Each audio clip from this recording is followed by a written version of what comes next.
Not much left of it, Joe. Yeah, I tried to stop, but there wasn't a chance. The car stalled right in the middle of the track. You see how many people were in it? Only that one over there, as far as I could see. He was slumped down the front seat of the car, just like he passed out or something.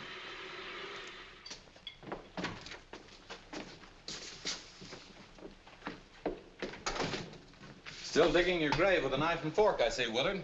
You must be down pretty deep by now. If eating a better breakfast so that I can do a better job is digging my grave with my knife and fork, as you so quaintly observe, Mr. Keats, let me recommend something like that for you. Maybe one of those breakfast steaks of Wally's would make a real newspaper man of you. How about it, Mr. Keats? Only take a minute to cook it. Yeah, I know, Wally. And 30 seconds to eat it. No, thanks. Just give me a cup of black coffee. Only something with the body of a man, the soul of a rat, and the brain of a dinosaur would think of stuffing his belly at this early hour. Of course, don't get me wrong. I love all editors, especially fat ones. Now that I'm no longer working for him. That's right, Wally. Mr. Keats is retired from the regular staff. He now has an office of his own and reports directly to the publisher. Success. What that ungrateful gargantua was trying to say, Wally, is that the former ace crime reporter of the Record Herald, meaning myself, is now a feature writer. I work on my own time, I choose my own subjects. Not to mention selecting my own boss. More coffee. It's wonderful the way you scooped everybody on that Wharton case. There was more about it in this morning's paper. Remember, it says here, Jason Sloan, well-known leather goods manufacturer, was killed last night when his car was struck by the Upland Limited at a crossing near Chesterville. Mr. Sloan was a member of the famous Wharton trial jury and is the second one of that group to meet with an accidental death in the past month. Say, that's exactly what it says here. It should, Wally. I wrote the story myself. What's more, I've just come from the morgue. I love a morgue. Joe, I'm trying to eat my breakfast. Stop talking about the morgue. And I was about to offer him an exclusive on one of the finest feature stories ever written. It has horror, suspense, the danger of sudden death dropping mysteriously out of the night upon unsuspecting victims. Drivel. You see, Wally, I happen to know that Jason Sloan is not the second one of the Wharton jurors to have died recently. He's the fourth. What? The possibilities of this kind of story should be obvious to any real newspaper editor. Joe. Can't you see the headlines? Revenge from beyond the grave. Members of the jury quaking in fear. Cut out the ham acting. What's this about 4 members of the jury being dead? And a 5th one is missing. Come on, we'll talk this over in my office. Put what I owe you on my ticket, Wally. And that includes my coffee. Now, I see the whole thing as a feature series. The jury with a dying man's curse on it. 4 have died already. Who'll be next? Come on, let's get this cab. Now, there's your Wharton jury. The first to go was Baxter, the next was Winstead, then Lewis, now Sloan, with Ezra Chinning missing. Headline, who will be next? That's a good angle. The Wharton case has sold more papers than any murder trial in the past 10 years. What if somebody's trying to bump off the entire Wharton jury? Now, wait a minute. The fact that 4 members of the jury that mistakenly convicted Harry Wharton of murder have all died accidental deaths in the past 6 months is good human interest. Will sell a lot of papers. But don't make yourself ridiculous by implying that you have a private hookup with what's going to happen tomorrow.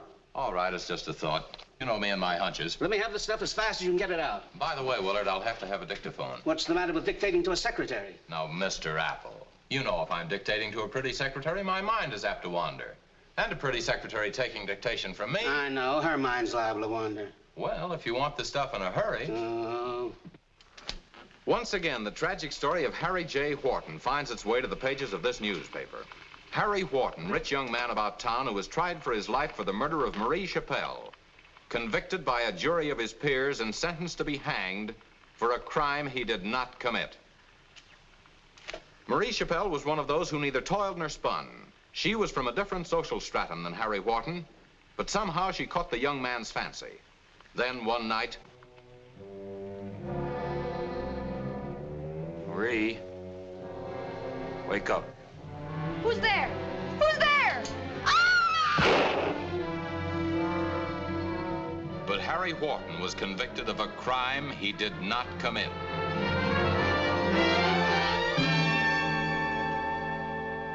Mr. George Sasbo.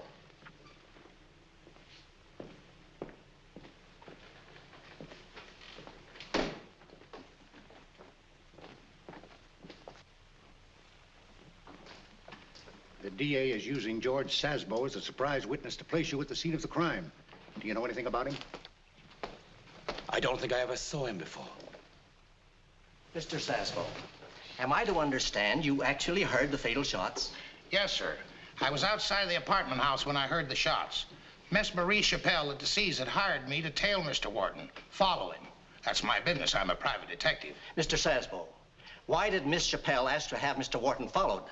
Marie, Miss Chappelle was afraid he'd run out on her and not go through with his promise of marriage. I object.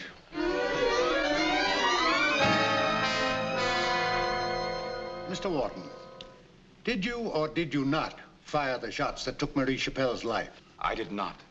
Was there any reason for you to desire the death of the girl? None whatsoever.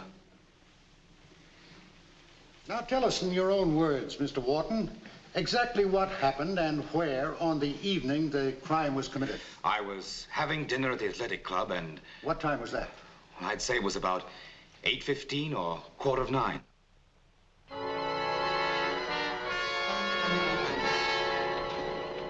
You know, I'd like to see that poor guy get a break, and that's on the level. Not a chance. They got enough on Wharton to hang him twice. Yeah, maybe so.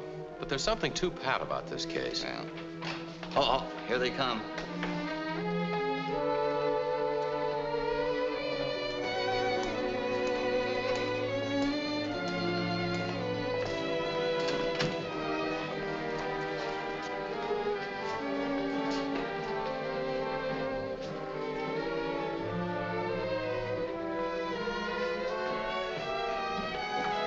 Please rise.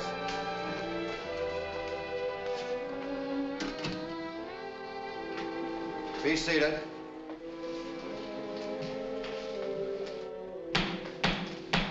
Court will come to order. The prisoner will rise and face the jury.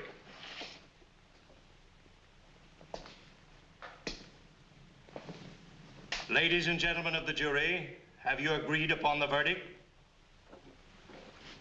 We have, Your Honor. The clerk will read the verdict.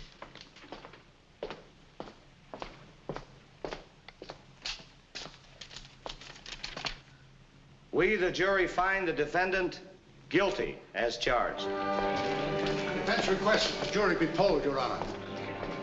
The clerk will poll the jurors. Jerome K. Bentley, is this your verdict? Yes. Peter Jackson, is this your verdict? Yes. But I am innocent.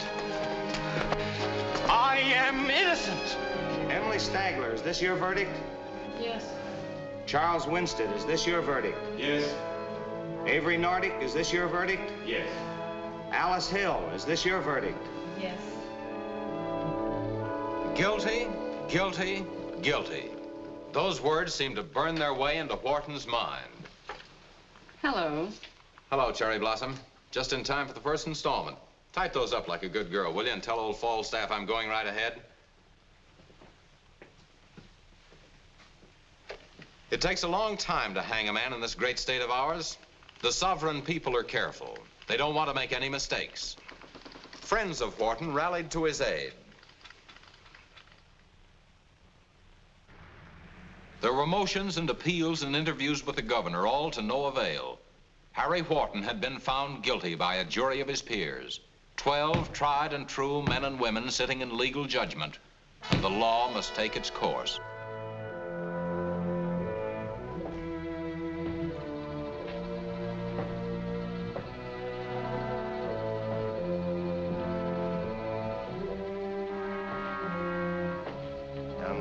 Jesus Christi, the absolva de tego authority. Absias et de absolvo ab omni vinculas communicationes et interdicti in quantum possum et tu indictis. Iente ego de absolvo peccatus tuus, namis Patris et Filii et Spiritus Sancti. Amen. Why don't they hang me? What are they waiting for? Hang me! Hang me!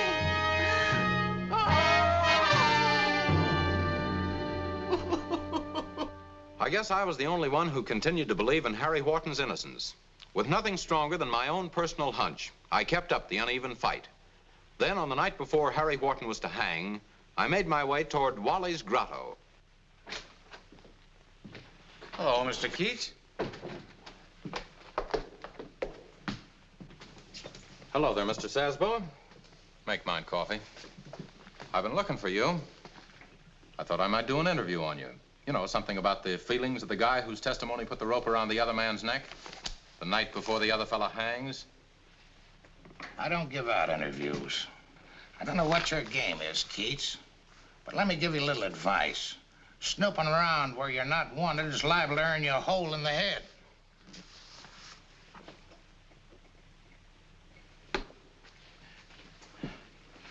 Here you are, Wally. Joint's getting crowded.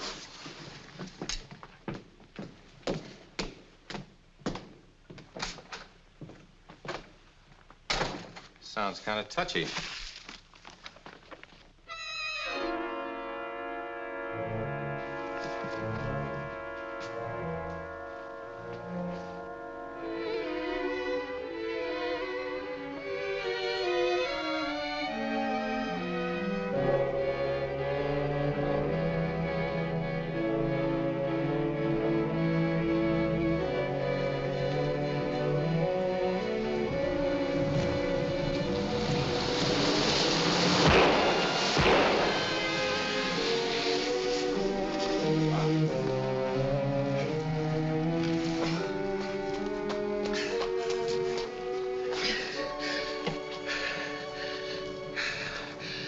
This time they got me.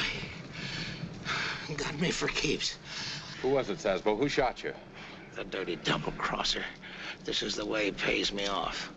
I knew too much, see? But bullets are cheaper than... How bad am I? I can't tell, George. How do you feel? I don't feel nothing. I'm numb. I'm afraid that's pretty bad then, George. You got something you want to get off your chest? Yeah. About Wharton? Yeah. He was framed. Framed by a guy named Gordon Cook. Framed by Gordon Cook. Marie Chappelle was his gal. The rat. He was supposed to give me the rest of my dough tonight. Hey, I'll need some witnesses to this confession. Listen. Then followed a race against time. Only a few hours stood between Harry Wharton and eternity. There were lawyers to see, depositions to be made, last-minute appeals to the governor. The wheels of justice were made to turn backward. Then, as the cold gray light of dawn crept into Harry Wharton's death cell, the warden broke the news of his pardon. Don't you understand, Harry? You're a free man. Mr. Keats here discovered new evidence in your case, and the governor acted immediately. I'm not going to hang. I'm not going to hang. Why, I've been hanged 100 times already. I'm a dead man. One of the living dead. Every time somebody marched down those stairs, I marched with him. I've hanged so many men on the gallows, the rope no longer chokes me. That's funny, isn't it? Let's go down to my office, Harry. Just a minute, Wharton. Did you know that everything in these cells is done by 12s? There are 12 bars from the ceiling to the floor. It's exactly 12 steps around the inside of this. The guard takes just 12 steps from the stairs to here. Everything, everywhere, in 12s. Like a jury. 12, 12, 12. Come on.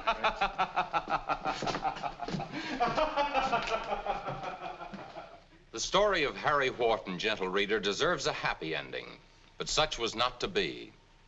The man's mind had crumbled away during those dark months in the death house. When he was freed, he went directly to a private hospital for treatment. For a while, his condition seemed to improve. He received visitors, some of them members of the jury who had convicted him, anxious to make amends for the suffering they'd caused him.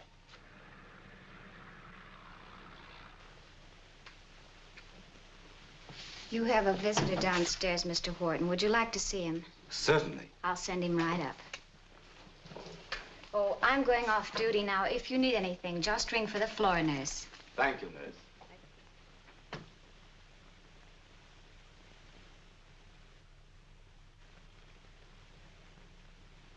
I have everything I need. A few hours later, a nurse heard strange crackling noises coming from Harry Wharton's room.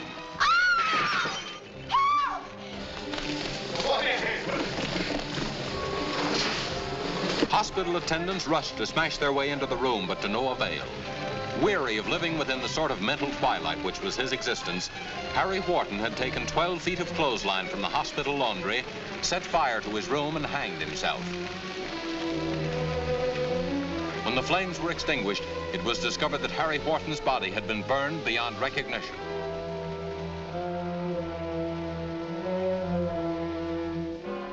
Harry Wharton died for the last time, this time of his own choice and by his own hand. Good morning, Willard. Morning. Just read the first stuff. Sounds pretty good. Pretty good. The trouble with you, Mr. Apple, can be summed up in one word. Worms. Worms? Yes, worms. You're full of holes. You're eaten with jealousy. Look, Joe, I don't want you to give me a rehash on the Wharton case. I want reader interest. The ghost of Harry Wharton stalking the 12 people who convicted him. Say, whose idea is this? I'm going to personally interview each and every one of those jurors. I'll get statements and pictures and life stories. And incidentally scare the pants off of them. That's the stuff. Now you're talking like... Like your favorite reporter, I know. And before I get through, I hope you get sued for violating somebody's privacy. Say, how's that for a publicity angle? Let me worry about the exploitation. You just get the stories. Would you like my coffee?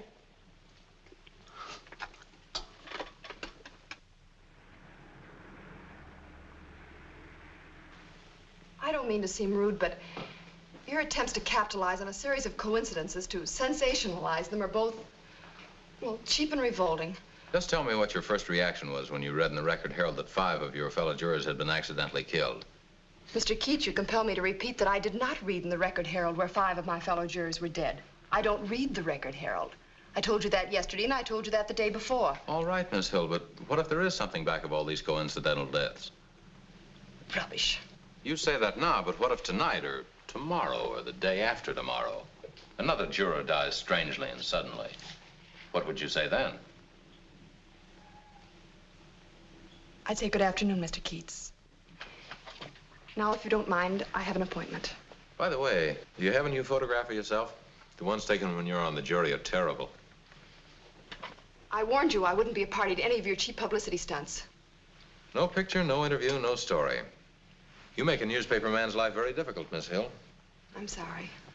A picture of you would look nice, too. Sort of dressed up the page. Couldn't you spare even a little snapshot? So big. Goodbye.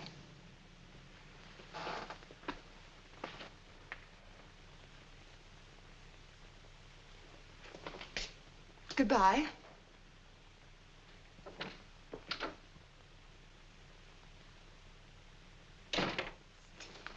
You mustn't mind her. She's really been terribly upset about the whole thing. Tell her to forget it. She's a pretty girl. She'll wrinkle. I tell her that all the time, but she's so serious. Says her conscience has never given her a minute's peace since that poor Mr. Wharton hung himself. She'll have to relax. Oh, Mr. Keats, here's something for your personal files. Hey, thanks. Oh, Tex, did you call about that shipment of glass? Why, yes, Alice. Well, goodbye again. Goodbye. Goodbye. Wow. Goodbye.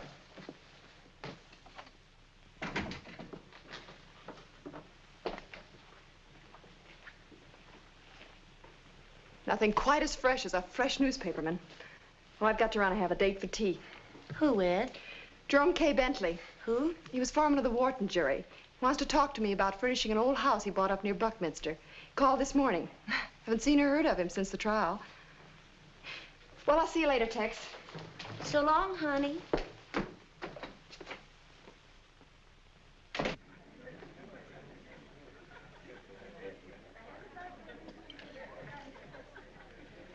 I remembered from our jury acquaintance that you were a dealer in antiques. When I bought my old house, I thought of you at once. That's very nice of you, Mr. Bentley. I'm sure we'll have some things for it you'll like. I'm anxious to see your house. You shall see it, Miss Hill. I promise you. Very soon. Shall we go? Yes.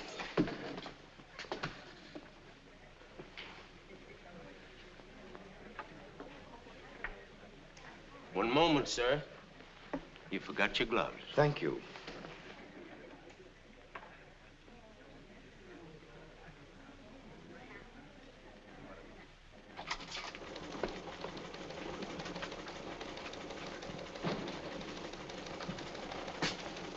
Don't read over my shoulder. It makes me nervous. Sorry, I was just trying to avoid looking at your face. What's the matter? Hangover? Haven't had a drink for 4 days. You must be in love. Look, I've been thinking maybe we ought to wind up the articles on the Wharton case. Are you crazy? This is the best feature we've had since the trial. It's just cheap sensationalism. Who are we trying to fool? I've interviewed all but 2 of those people who are on the jury. They're nice folks, minding their business, doing their job. What civilian sob sister has been talking to you? Snap out of it, Joe. This is the newspaper business. Or am I correct in suspecting that you've been seeing too much of a certain lady juror? Look, let's cut the kidding about Alice. I'm serious. Okay, but do me a favor, will you? Go on down to Wally's and eat a good breakfast. It'll cheer you up. Why don't you concentrate on your own waistline and leave mine alone? Hello, Marcy. Hello. He's way off its feed. No, it's terrible, the things a woman can do to a man. The mayor's been calling you, Mr. Apple. I promised him you'd call him right back. Oh yeah.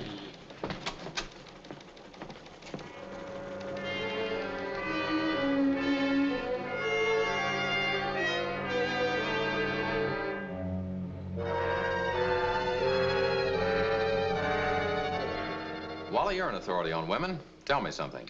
I don't know a thing about him. I don't even let him in the place. That, my friend, proves you're an authority. I want to ask your advice on a purely hypothetical case. A friend of mine. This friend of mine got interested in a girl. He never intended to get interested in her. He met her in line of duty and sort of fell for her. Pardon. Hello? Oh, hello, Mr. Apple. Yes, he's here. It's your boss, Joe. Tell him I'm seeing a man about a steam shovel. It's funny, he seems to have stepped out for a second, Mr. Apple. Yes. Yes, okay, I'll tell him. You bet. Joe, he's pretty excited. He said another juror on the Wharton case had been killed. This time, a woman. A woman? Was it Alice Hill? He didn't say. Just said for you to get over to the morgue as fast as you can. The morgue?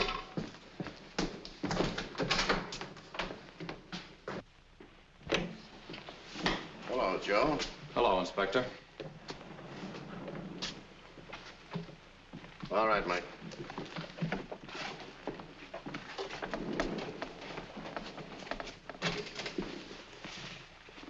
Name of deceased, Mrs. Emil Stagler. Occupation, housewife.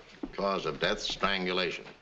Where'd they find her, Inspector? Out on Highway 9. Whoever strangled her drove her there in her own car. Then he ran the car over an embankment and tried to set fire to it. Couldn't burn much because the gas tank was nearly empty. And you're the guy who's been writing those articles about Harry Wharton and that stuff about vengeance from beyond the grave. That's right. How does this make you feel? You mean, do I feel like I've been peering into a crystal ball? Foretelling the future and all that? No. I mean, how does it feel being responsible for a nice, fresh crime wave? Everything was going along nice and quiet till you decided to revive the Wharton case. Then some harmless crank turns homicidal maniac because he thinks he ought to avenge a miscarriage of justice. Take it easy, Inspector. Don't try to pin this on me. There were several members of the Wharton jury who died before I even started writing the articles. Remember? Those were just coincidences. They died accidentally. But that red ring around the lady's neck, that didn't come from wearing a necklace. That's a rope burn. This woman was hung before she was ever driven off the road. Okay, Mike, put her away.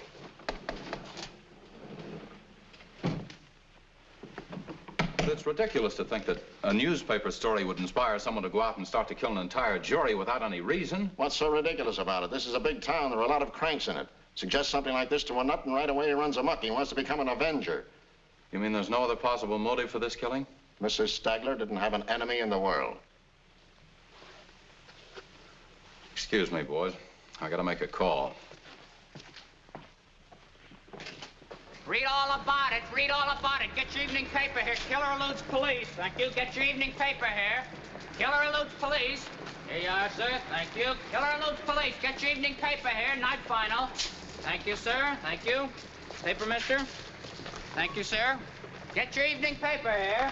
Read all about it. Read all about it. Get your evening paper here. Killer eludes police. Just a moment, please. Are you Jerome K. Bentley? Yes. I'm Garrett, homicide detail. Inspector Davis sent me over here to kind of keep an eye on things. Sort of a bodyguard until the excitement quiets down. Hope you don't mind. Not at all, officer. In fact, it's quite reassuring. Killer eludes police. Boy, but I'm tired. What got into your Mr. Jerome K. Bentley that he suddenly decided he wanted all this stuff shipped tomorrow? He wants to move to the country as soon as his house is ready. You should be glad, Tex, is the biggest order we've had in months. Oh, I'll be glad when I've slept about 12 hours. Now I'm too tired. Okay, honey. One thing about Mr. Bentley that struck me as rather odd was that he kept asking if we had 12 of everything. I wonder what he wanted 12 of everything for.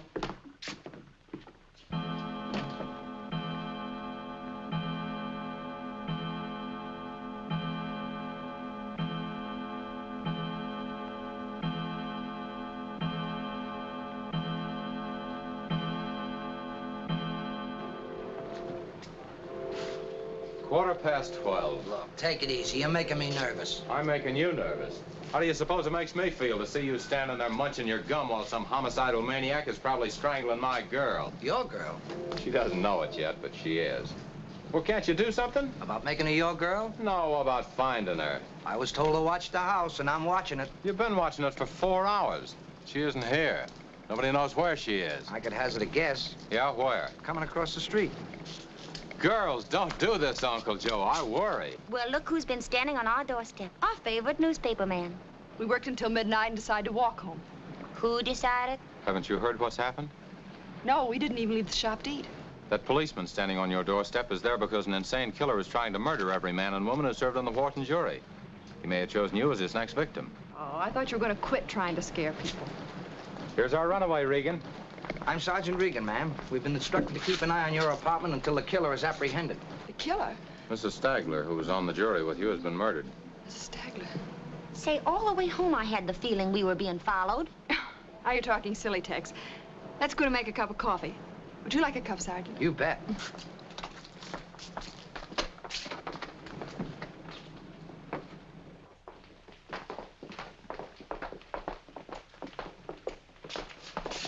Tex, I must have misplaced my key. Do you have yours? Why, clutched in my lily white hand, sugar. Stand aside.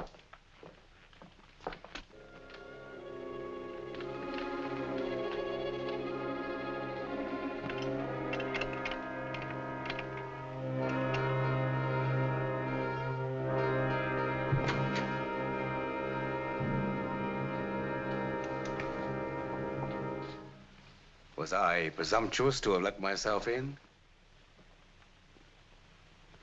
Do you know this man? Yes, this is Mr. Bentley. He's a customer of mine. I'm sorry, Miss Hill. I saw him enter the apartment, but I thought he was That's going... all right, officer. I've known Mr. Bentley for some time. I found Miss Hill's key in my own pocket, of all places, and dropped in to return it. I must have picked it up off your desk this morning, by mistake. Thank you so much. I'm glad to have it back. I'm always losing it. I also brought these, in case my unexpected visit should have displeased you. Oh, not at all. Thank you. You know Miss Tuttle. And this is Mr. Keats and Officer Regan. You remember Mr. Bentley? He was foreman of our jury. Mr. Bentley, I've been wanting to get in touch with you. Well, that's quite a coincidence, because I've been thinking of getting in touch with you, Mr. Keats. It's fate, that's what it is. Alice, you brought Joe and Mr. Bentley together. Now I'll go bring some coffee and water together and see what comes of that. Want to help, Sergeant? Sure thing. Tex, would you put these in water, please? Sit down, won't you? It was Joe who dug up all the evidence that saved Harry Wharton. Yes, I know. I've been reading Mr. Keats' recent articles with considerable interest. In fact, I've been wondering why the police haven't arranged some sort of protection for him. What for? It merely occurred to me the mysterious killer might decide to hold you responsible for making his task more difficult. No, that's where you're wrong. The man's obviously a maniac with one fixed idea. He wants to do away with the jury because they mistakenly convicted the wrong man. He's bound to know that it was I who saved Harry Wharton from the gallows. Yes. So he could hang himself in an insane asylum a little later. I really must go, Miss Hill. You won't forget to ship my things tomorrow, will you? Well, they're all packed and ready. Won't you stay and have some coffee with us? No, thanks. Will you say goodbye to the others for me? Of course. I'm sorry you have to hurry. Good night. Good night. Don't forget about the talk we're going to have. I'm looking forward to it, Mr. Keats. I'm looking forward to it. If you were to ask me, I'd say the guy had his nerve walking into your house and making himself at home like that. Oh, I don't mind. He's nice and a very good customer. Besides, he was doing me a favor. Yeah. He doesn't seem a bit scared either, wandering around alone at night. He was foreman of the jury, you know. Yes, I know. Rather quiet, but very nice. Oh? All right, break it up. This coffee's so strong now, it ought to be carrying me instead of vice versa. Well, what happened to our little prowler? Oh, he asked to be excused. Want to know a secret? I think Mr. Bentley's kind of sweet on a certain young lady. Oh, Tex, you're talking nonsense. Well, he certainly scooted out of here fast enough when 2 other men showed up. That confirms my good taste in women. To prove I have no hard feelings, I propose a toast to Mr. Bentley. May the killer never discover that he likes to prowl by night and deliver posies to pretty ladies.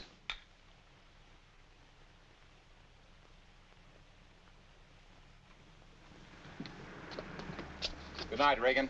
Keep a sharp eye on my chickens. I will, Joe. That girl from Texas makes good coffee. See that it keeps you awake. Good night. Good night.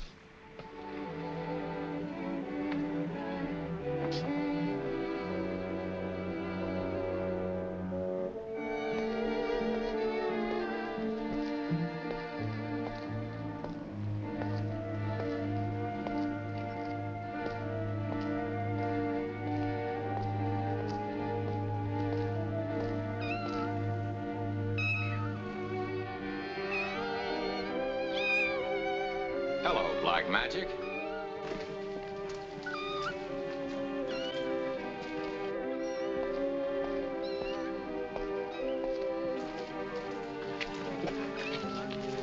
Say, are you following me? Look, Blackie, why don't you run on along home? You're making me nervous. Hello again, Mr. Keats. Oh, hello, Mr. Bentley. May I join you? I think we're going the same way. Certainly, but I thought you were probably home in bed by now. I have a confession to make, Mr. Keats. I've been waiting for you. That's funny. Back there, I had the feeling I was being followed. Now, you tell me you were waiting for me all the time. I guess that makes me psychic. Everyone is psychic to a more or less degree, Mr. Keats. Well, I don't carry a spare crystal ball around with me, but I do play hunches. When you're always on the lookout for news, you develop a sort of a sixth sense. Perhaps I've developed a sixth sense, too. Because I have a hunch, as you call it, that the identity of the unknown killer will be revealed today. What makes you think so? Because I know who the murderer is. Are you sure? Reasonably so. Well, if you have any information, you shouldn't be withholding it from the police, you know. That makes you an accessory. For a newspaper man, you're most naive. I said I had a hunch. If you wish to accompany me and see if my hunch is correct, I think you may run across a most unusual story. At least I can promise you a most interesting experience. I don't see how I can pass up a chance like this. Where do we go? When do we start? We start now. Taxi!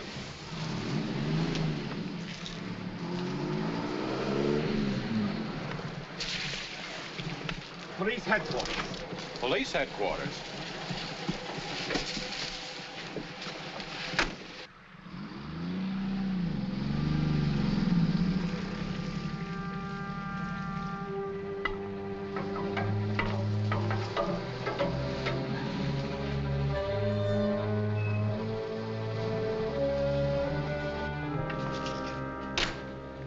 I come every night at this time. I like to watch the police lineup. You expect to find our mutual friend here? Keep the change.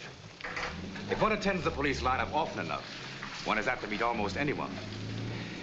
Do you know what interests me most, Mr. Keats? No, Mr. Bentley. This is getting to sound a little like an old-time minstrel show. What interests you most? As I watch the men in the lineup, I wonder how many evil ones are turned loose and how many innocent ones are found guilty. That's enough to keep almost anyone awake all night.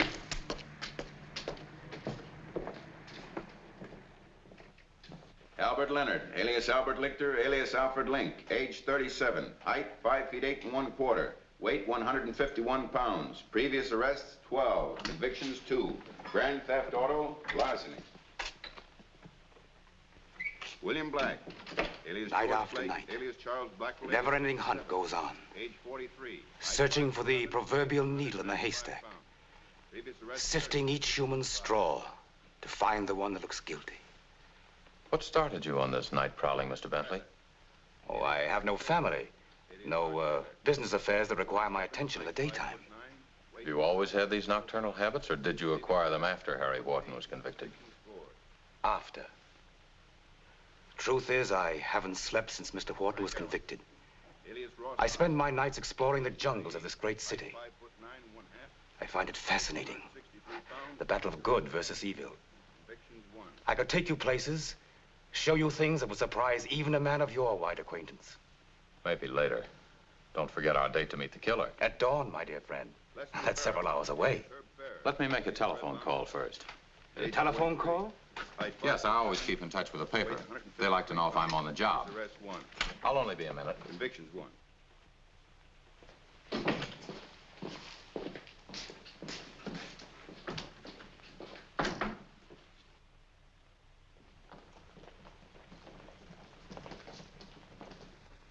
the desk. Who's this? Mac, listen. Yeah, I heard what you said. Jerome K. Bentley is crazy in the head. He's going to introduce you to the killer at daybreak. Well, I don't know who's the crazy. Him for telling you or you for believing him. Don't be funny. I've got a hunch that Jerome K. Bentley may be the killer. Well, good luck. Yeah, I thought that'd make you sit up and take notice. This is what I want you to do.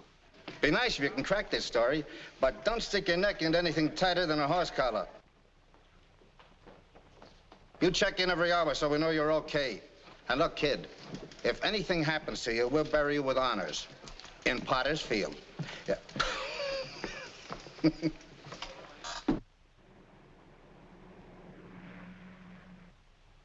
I never saw a man who looked with such a wistful eye upon that little tent of blue which prisoners call the sky, and at every drifting cloud that went with sails of silver by. Where'd you learn that, Cully? Mr. Bentley, he taught it to me. He likes to have me recite while I'm massaging his neck. It's Oscar Wilde's Ballad of Reading Jail. Go on, Cully. Some kill their love when they are young, and some when they are old. I don't remember that verse, Mr. Bentley. I like the one. He does not die a death of shame on a day of dark disgrace, nor have a noose about his neck, nor a cloth upon his face, nor drop feet foremost through the floor into an empty space. This is quite a way to round out an evening of revelry. You mean to tell me you come here every night to have your neck massaged? That's right. 1 hour with Cully fixes me up for another 24 hours. How's it feel now, Mr. Bentley? Your hands work miracles, Cully. These hands can fix anything. It's a gift my mother gave me, rubbing pain away. It's not the usual sort of pain, Mr. Keats. It starts as a small, dull ache in the back of the neck, sometime after midnight. In an hour, the pain is so intense, it's unbearable. Then I come to Cully. He rubs the ache away. Haven't you seen a doctor about it? That'll be enough, Cully. Thanks. Why should I see a doctor? There's nothing a doctor can do. I know what causes it. It's what's known to the medical profession as sympathism, or sympathy pains. I've had these attacks ever since the night Harry Wharton was to be hanged. They've grown more and more violent. The steam is on, gentlemen. Thank you, Cully. Can you make it extra hot tonight? Sure.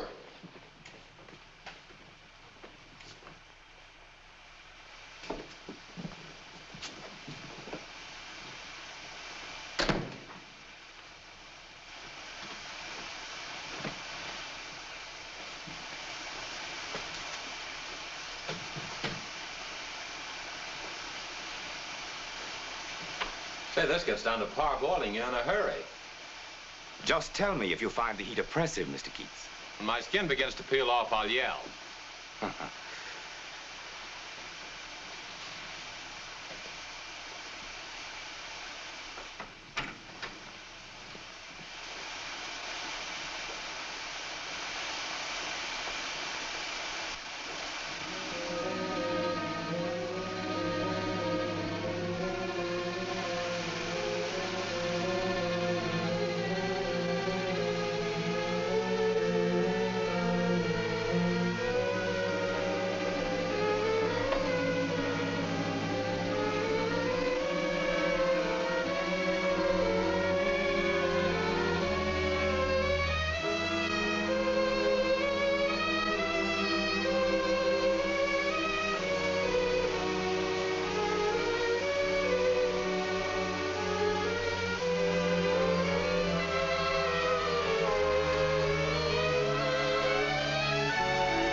Now, I was just thinking about that case.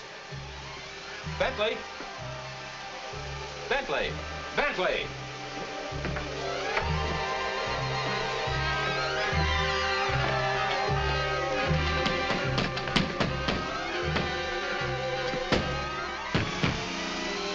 Help! Bentley!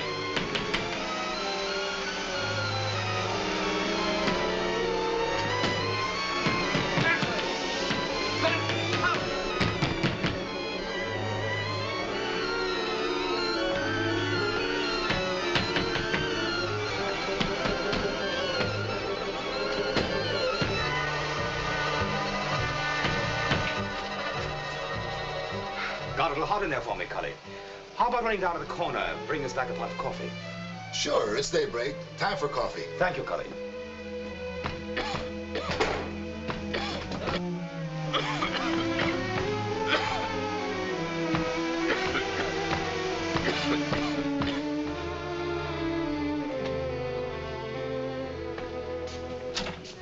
I'll just be a minute, Mr. Bentley. Take your time, Cully. Smells like steam escaping. Door stuck. I cut the steam valve.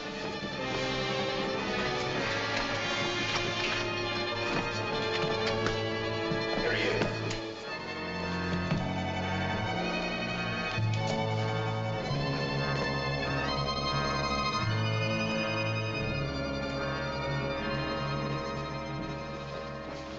I'd better call an ambulance. He's alive. Steam rises. He was lying on the floor next to the door. He probably got some air that way. He'll be all right. Don't you think a doctor ought to look at him? Of course, Cully. I'll call the emergency hospital.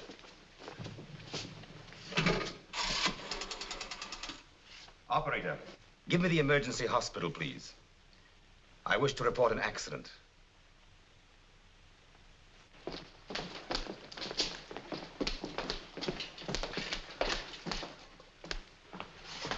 How's he, Doc? I'll tell him, Doctor. Never mind. If he can talk, he's all right. I rushed right over just as soon as I got the news. Didn't even stop to have breakfast. Now, my little steam clam, what's this all about? What have you been up to? He must really believe I have a story if he missed eating to come over here. Excuse me. Going, Doctor? I'll drop back a little later.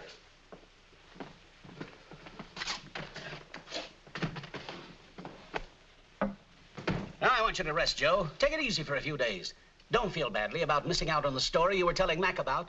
Why, if this accident hadn't happened, you'd have scooped the town. Wait a minute. Maybe you know what you're talking about, but I don't. What happened to me last night was no accident. I was deliberately locked in that steam room by the same man who's trying to kill off the Wharton jury. Sure, Joe. Mac told me about your tip from Bentley. Evidently, Mr. Bentley knew what he was talking about when he said he'd introduce you to the killer. Look, I've been sopping up liquid like a bar towel, but I'm beginning to believe you're wetter than I am. I'm trying to tell you Jerome K. Bentley is the killer. You'll have a little trouble making that charge stick. I've got the guy dead to rights. Oh, no, you haven't.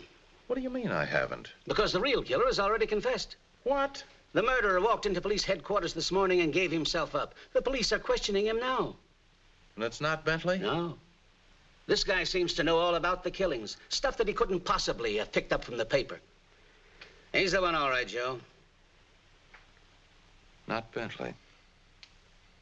Look, Willard, you know I play my hunches. I don't know anything about this guy who's confessed, but, well, there's something phony about it. But Joe, he knows every angle, every detail. He's got to be the killer. No one but the killer could possibly have all the information he has. Don't fall for that confession. I've got to get out of here. You've got to take care of yourself. But you don't understand. As soon as those people on the jury hear the killer's confessed, they'll come out of hiding. They won't have any more protection. Behave yourself. Do you want to be strapped to your bed? Well, somebody's got to warn them. That's more like it. Now you're my favorite newspaper man again. Yeah. I guess I got a little excited. Will you go to sleep? If I leave you alone for a while? Sure. I'm half asleep already. That's the stuff. A little rest, and you'll be on your feet in no time. I'll see you later.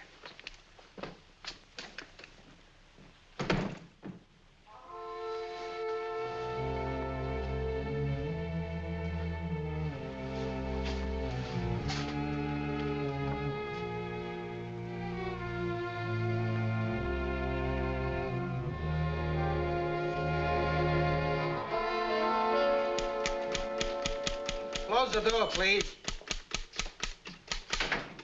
Sorry, Sergeant. I'm Joe Keats, Record Herald. I want to see Inspector Davis. It's important. I'm sorry, the inspector's busy, Mr. Keats. What's it about? I've got some information on the Wharton case. Important information. Hello, Jimmy. Let me speak to Inspector Davis, please. Inspector, Sergeant Luton. Joe Keats is here. Says he has some information on the Wharton case. All right. Tell him I'll come out. Have him repeat that list of jurors he killed. I'll be back in a minute.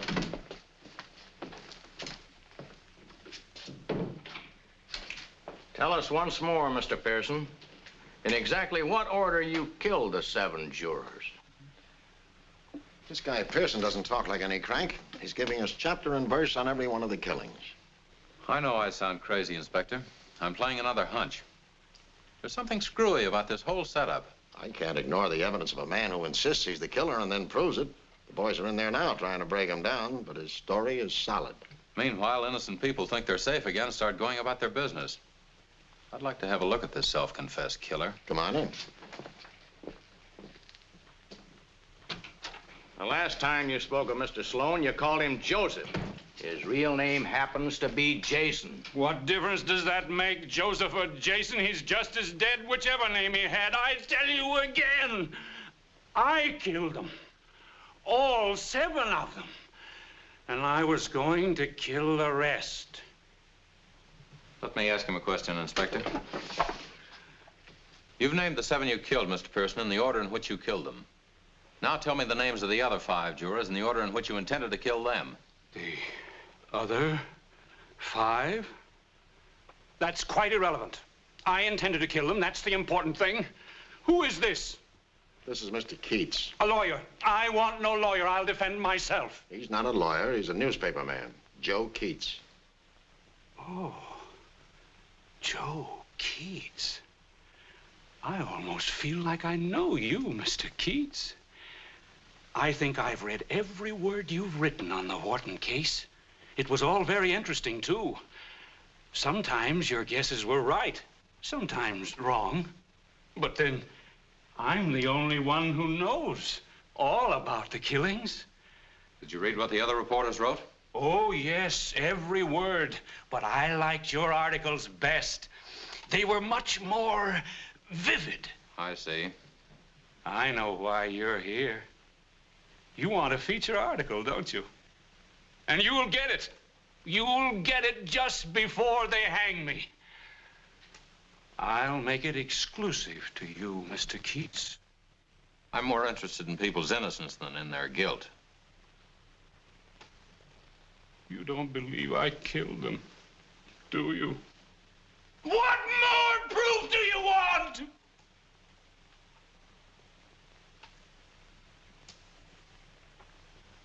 All right. Turn me loose.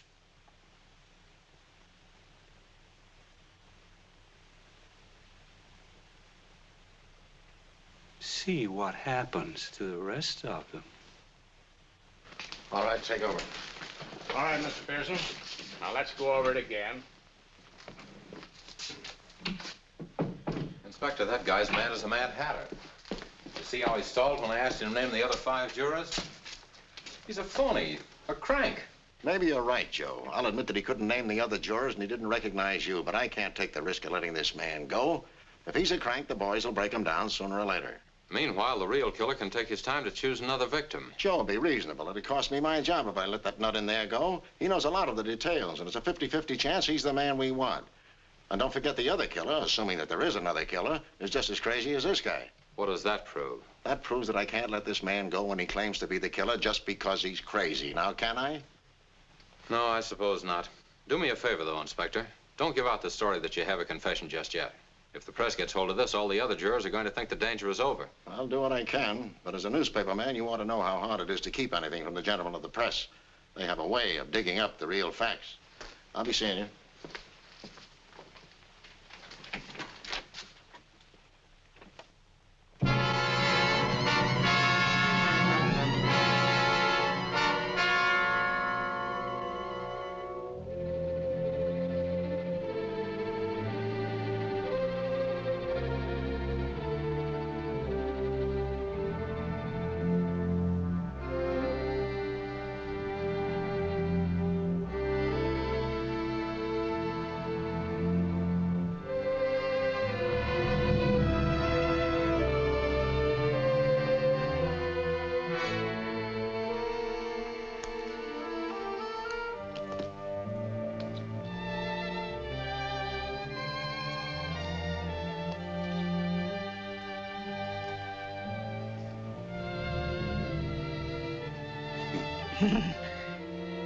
Peter Jackson, juryman Number 8.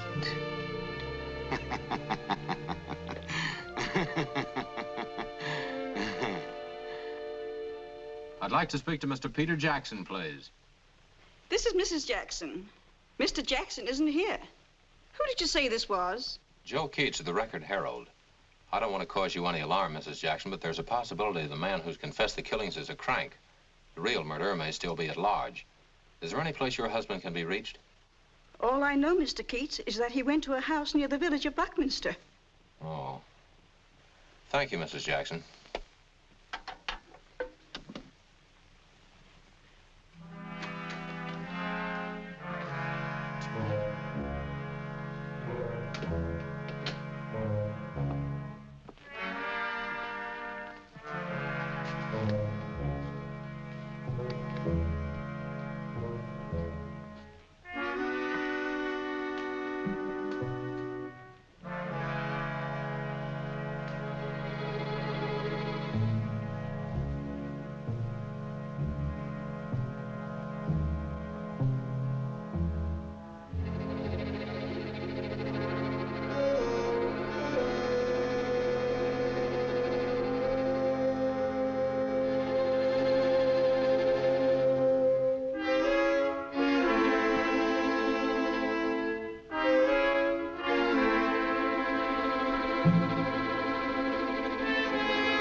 Mr. Apple's secretary. Joe Keats, where are you? Mr. Apple's been trying to find you everywhere. Never mind about that. Where's the boss? Well, you got to find him, Marcy, quick. This is something terribly important. Yeah, that's a good girl. Have him call me back here. I'm at Buckminster 28. It's the jail. No, I'm not under arrest. I'll explain later. You newspaper fellas said quite a story about who gets a murder story on the street first, don't you? Yeah, we do. Thought you wanted to tell them about finding that body. Well, that's my boss's secretary. I want to give this story to my editor direct. Did you find it, boys? No. You didn't find Peter Jackson's body? No. We didn't find Jackson's or any other dead body hanging there. But I saw it hanging from a beam. Well, maybe it climbed down after you left. Locked all the doors and went for a swim down the river. We got a bad taste for practical jokes up here, Mr. Newspaper Man. Look, I didn't just dream up a body hanging there. I came up here because I was afraid something had happened to Peter Jackson. He was one of the Wharton jurors. Hello? Yeah, he's here. Is that for me? What'd you say your name was? Oh. Come on, let me talk to him. I'll do the talking temporarily. Yeah, he came in here a half hour ago. Said he found a body hanging in an old house on the outskirts of town. When we went there to investigate, there wasn't a sign of a dead body. Oh, I see. I see. Sure, sure. I will. Till you get here. Okay. Lock him up, then. Lock me up? Wait a minute. You can't lock me up. What's the charge? Get in there.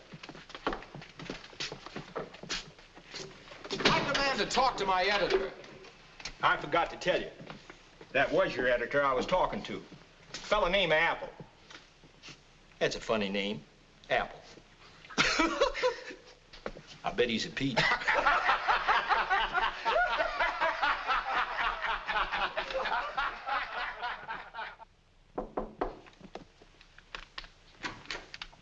This came for you at the shop. I was pretty sure it wasn't business, so I brought it over. That's very thoughtful of you, Tex.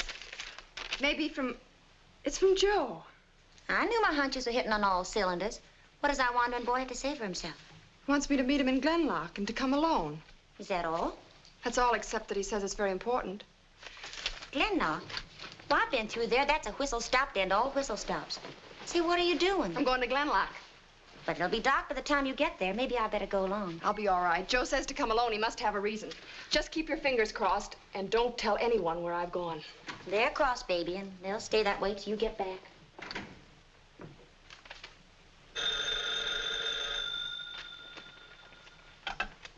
Hello? Yes, Mr. Apple.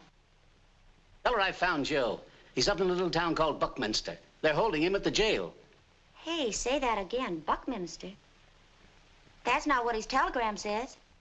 Glenlock? Oh, there must be some mistake. Say, I don't like the looks of it. You wait there, I'll be right over.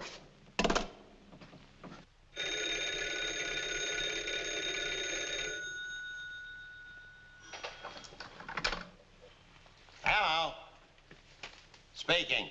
If that's my editor, I demand to talk to him. Keep your shirt on, newspaper man. It ain't your editor. Go ahead. Wait a minute. Where'd you say this was? Hold the phone. What's happened? Oh, Clem Paulskin. Come here, quick. What'd you say that feller's name was? That feller you said you saw hanging in the Lacey house? Peter Jackson. Why? We'll be right over. What's the excitement? Some kids just found a man's body down at the river. The man's name is Peter Jackson. He had business cards saying he was in the real estate business. Maybe there was somebody hanging in the Lacey house like he said. This is a job for the sheriff. Well, I'm glad you two finally got wise to yourselves. Now, how about letting me out of here? Hello. Put me through to the sheriff, will you? Make it snappy on that telephone, will you? I got some important calls to make myself.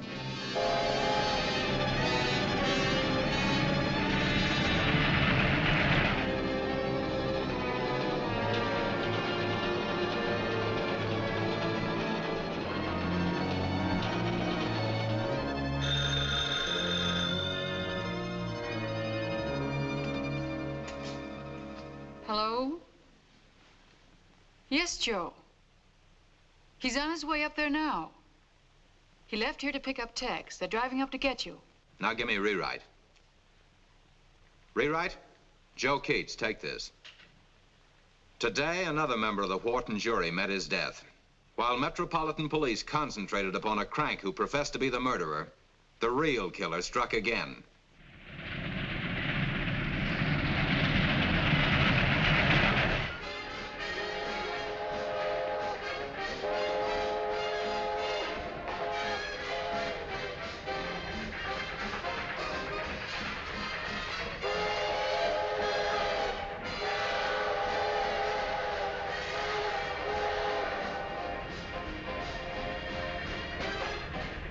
Here's the latest flash on the Wharton jury case.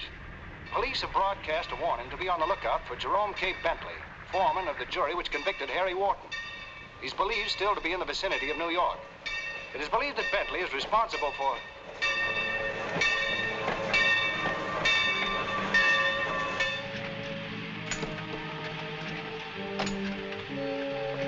Someone meeting you, ma'am? Yes, thank you, Porter. Thank you, ma'am.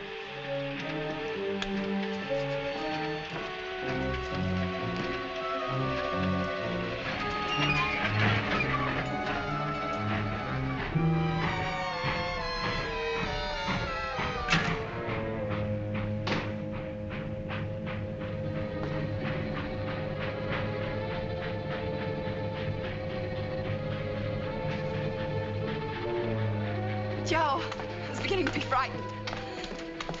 Just because I'm so glad to see you. Joe? Joe, where are you? Harry Wharton. Don't look so startled, Miss Hill. I'm really Harry Wharton. I'm not a ghost. Or did you like me better as Jerome K. Bentley? Then Joe was right. No, Miss Hill, I'm dead. Legally. I hanged myself in the sanitarium, remember? It's Jerome K. Bentley the police are looking for. Have you forgotten? I promised to show you my new house. The drawing room especially will interest you. It has a beamed ceiling. You know, you hang things from beams.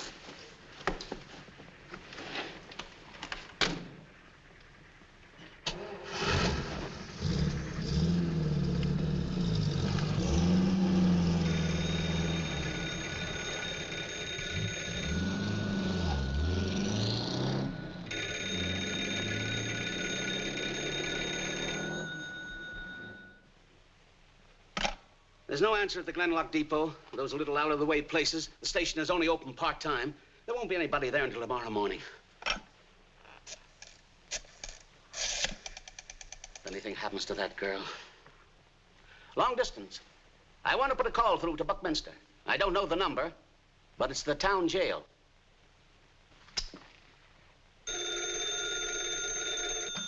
Yes? Oh, it's you.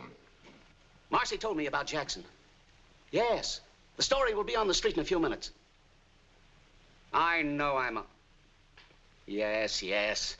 Anything you want to call me. But, Joe, what I telephoned you about is Alice. She received a wire to meet you at a little place called Glenlock. Joe didn't send that telegram. Right, we'll be there as fast as a motor escort can bring us. Come on.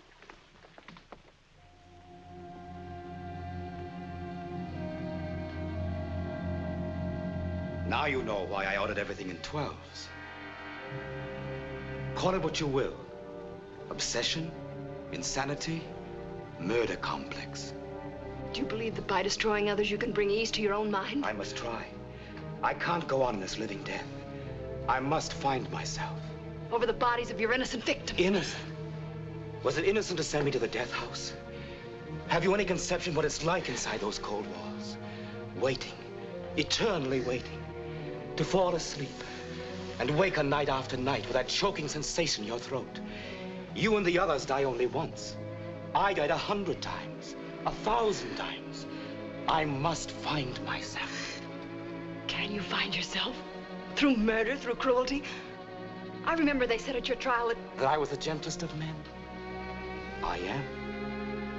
But only when the 12 are hanged can I return to the land of the living, to the beautiful things I loved. Stand up, Alice.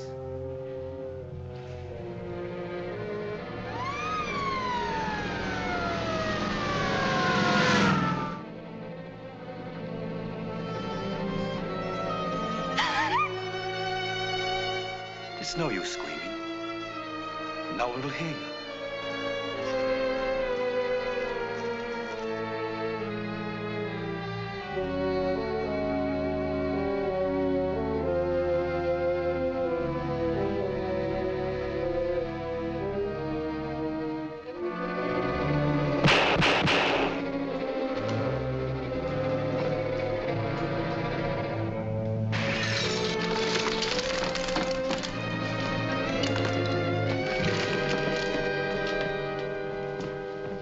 Good shooting.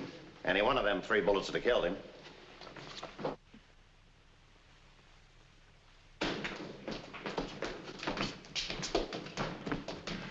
She's all right. They're lucky we're here in time. Where's Bentley? Not Bentley, Willard. If you turn him over, you'll find that's Harry Wharton. Wharton, now wait a minute. If this is another one of your hunches. Careful check of the sanitarium records show Jerome K. Bentley visited Harry Wharton on the day of the latter's supposed suicide. It was Bentley's body that was found hanging in the hospital room, not Wharton's. What do you know about that? It was a miracle, Wally. Absolutely a miracle. Another second, and it would have been too late. You know, you're the first woman Wally's ever allowed down here. Am I? I'm flattered. Yeah, I used to have to dance down here by myself. You hungry? Couldn't eat a bite. Anyway, 3's an awful crowd.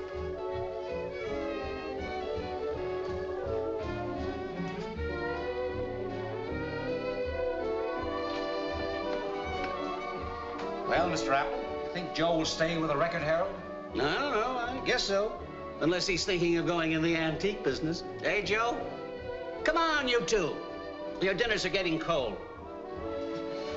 Now, where'd they disappear to? I think he took that other job. Love's a stuff 'twill not endure, but food goes on forever. Now, give me a little more steak sauce, will you? And some mustard and some horseradish and some pickles.